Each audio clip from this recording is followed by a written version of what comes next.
What if one of the most painful moments in Jamie Fraser's childhood was never what it seemed? What if the tragedy he carried all his life, the loss of his older brother Willie, was based on a story that was never fully true? This single question changes the entire emotional foundation of the Fraser family, and it connects directly to a theory that has grown stronger over time: the possibility that William Henry Beauchamp and Willie Fraser are not just similar boys, but the exact same child. In the past, we explored the idea that Claire's unknown brother, born in the 18th century, could be the boy Jamie lost in childhood. Today, the theory goes one step further. What if Willie did not die from smallpox? What if he simply vanished? In a way that fits perfectly into the world of Outlander, quietly, suddenly, and without a single witness. This theory is not random speculation. It works inside what the series has already shown us. And yes,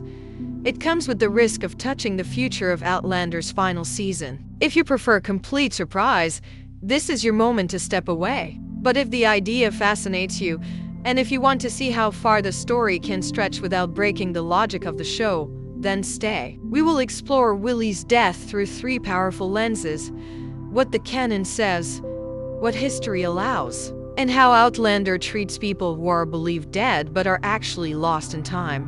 1. Rebuilding the theory.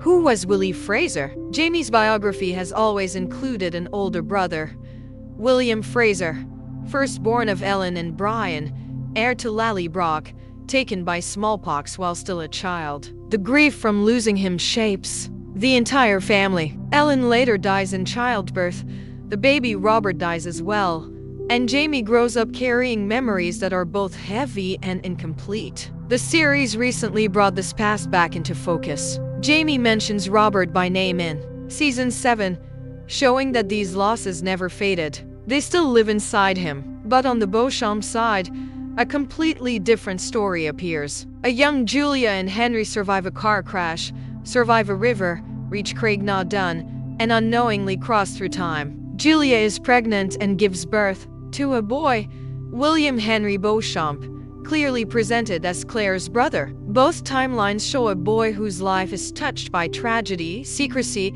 and sudden disappearance. And in earlier discussions, we asked a simple question: could these two Williams be the same boy? But today we ask something even more unsettling. Even if they are the same child, who said he really died? 2. What the canon says and what it doesn't say in the books. Willie's death is treated as a fact. Smallpox hits the region, the boy gets sick, and the family mourns. There is no suggestion of a secret, no alternative explanation, no missing body. It seems final, but the series does something different, something subtle but important. Willie's death is always spoken about but never shown. There is no flashback of the illness, no funeral scene, no final goodbye. Outlander never hesitates to show painful moments: faith in Paris, infant loss, brutal births, yet Willie's death is only a spoken memory. And Jamie's words are striking. He speaks of grief. He speaks of missing his brother, but he never once says, "I saw him sick," or "I saw his body," or "I stood at his burial." Everything he knows about Willie's death was told to him by others. That alone doesn't prove anything. But in a story built around time travel, gaps in memory and missing details are not accidents. They are doors. So we must ask, do we know Willie died? Or did Jamie only grow up accepting the version that reached him? Before answering that, we must understand smallpox in real history, because history itself might explain why a disappearance could happen without anyone questioning it. 3. The reality of smallpox in the 18th century and the 1700s.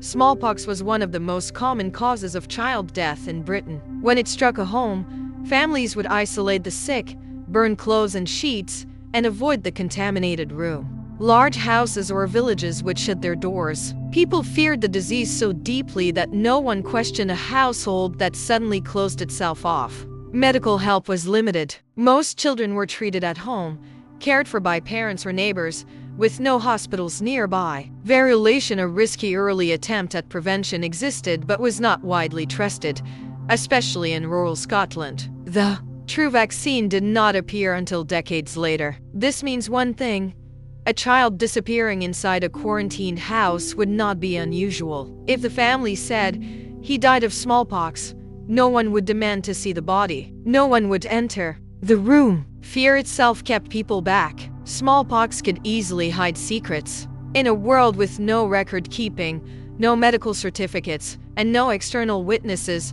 a disappearance could be disguised as a death with almost no effort. People would mourn, but few would question the details. And this brings us directly back to Outlander's deepest pattern. 4. In Outlander, people don't always die. They disappear. The very first sentence spoken in the series says, "People disappear all the time." At first, Claire means sailors lost at sea or travelers lost in the woods. But inside the world of time travel, the sentence becomes literal truth. Claire grew up believing her parents died in a car crash. What the story reveals is very different. They crossed through time. From Claire's point of view, they died. From ours, they simply vanished, and we know exactly where. Roger's father followed the same pattern. He was believed dead in the war, but he wasn't. He slipped out of the timeline and reappeared somewhere else. In Outlander, death without a body is never final. When people vanish, the living assume the worst, but the viewer discovers the truth later. So when we apply this